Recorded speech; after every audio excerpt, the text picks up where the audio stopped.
All right, let's switch over to here. And it says, who are the threat actors or bad guys?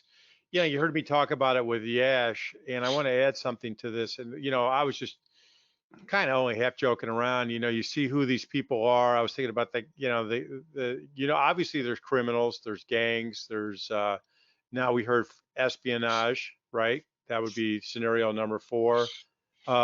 We talked about the guys off on their own, just making money off an island. I was thinking of James Bond, Michael Archuleta. Hi, it's Alex Jarrett with Technology Executives Club, and you're watching another episode of CIOs Unleashed, where you'll get insights, inspiration, and strategies that actually work.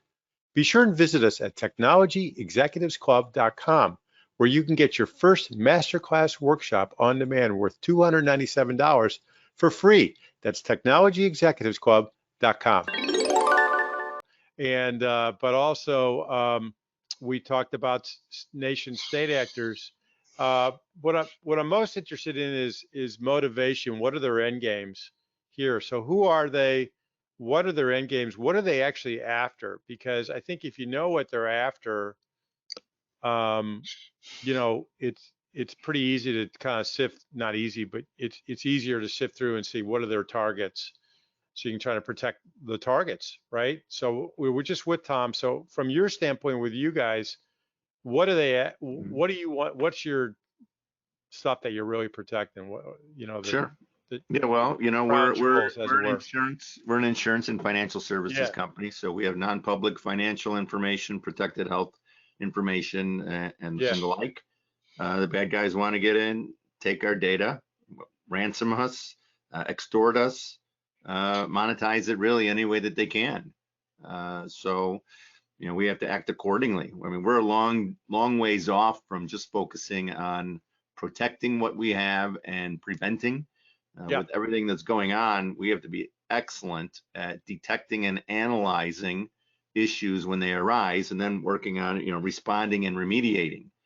And these days, you know, our employees, we're only open from what, 6 a.m. to 6 p.m. and we have what, 10, 15 holidays during the year, and employees take vacations.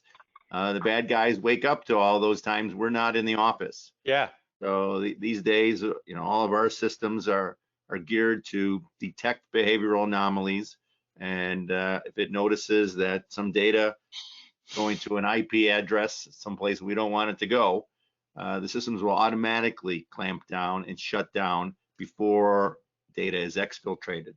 So we're focusing more on the detecting, analyzing, responding, and remediating, and even taking people out of the equation as much as we can.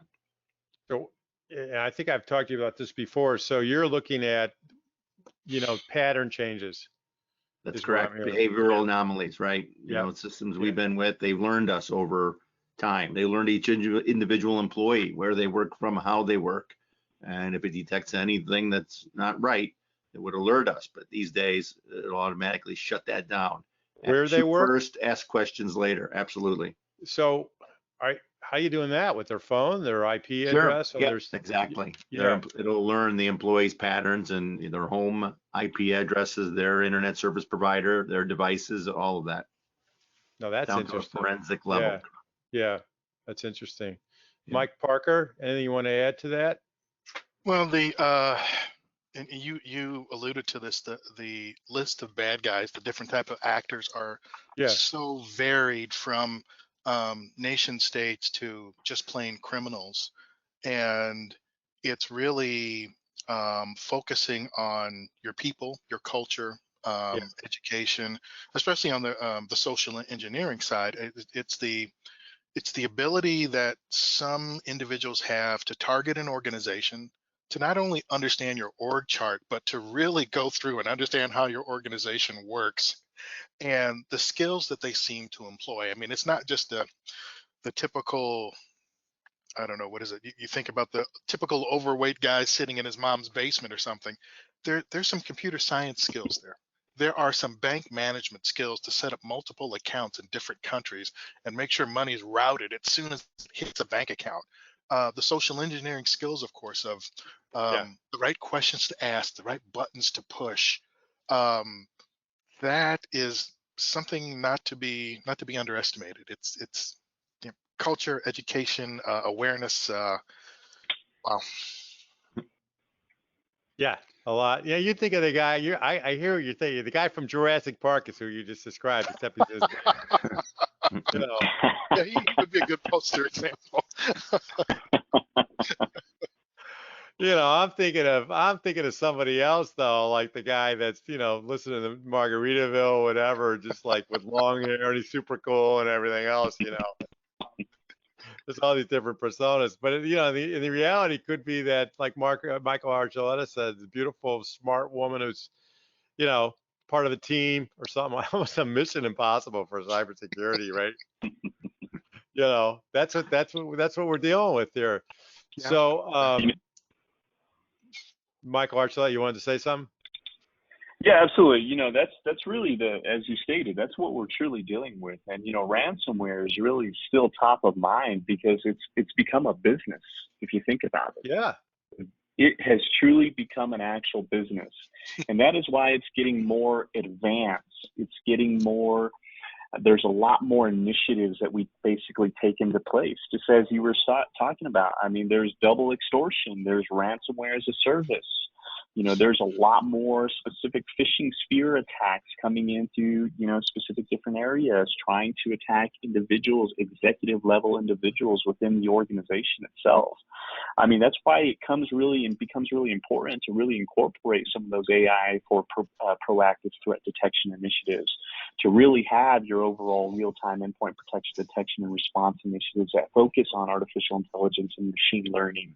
This is really an important thing. And then when we look at healthcare as a whole, you know, we ask ourselves, why do these criminals want these actual electronic medical records in place? And of course, there's a lot of items, but then we ask, because medical records contain an extensive amount of data from the person's full name, address, contact, social security, insurance details, you know, name of the treating physician, the diagnosis, the prescription, treatments, more.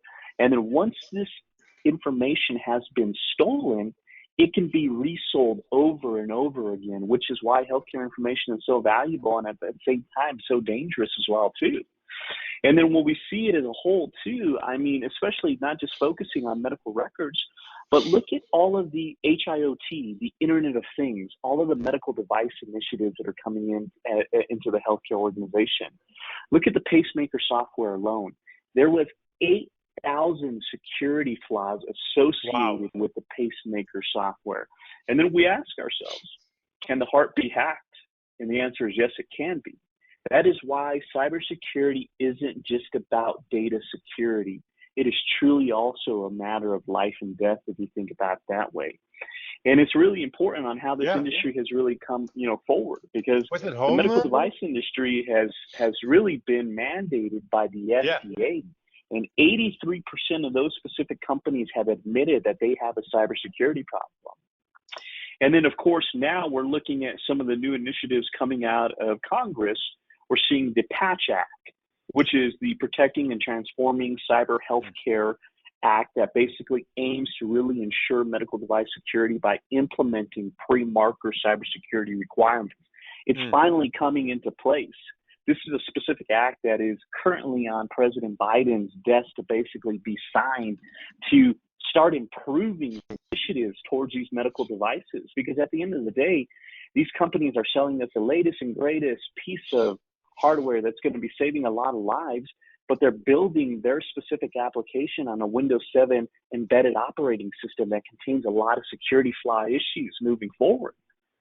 Hi, it's Alex Jarrett, and thanks for watching another episode of CIOs Unleashed, brought to you by TechnologyExecutivesClub.com.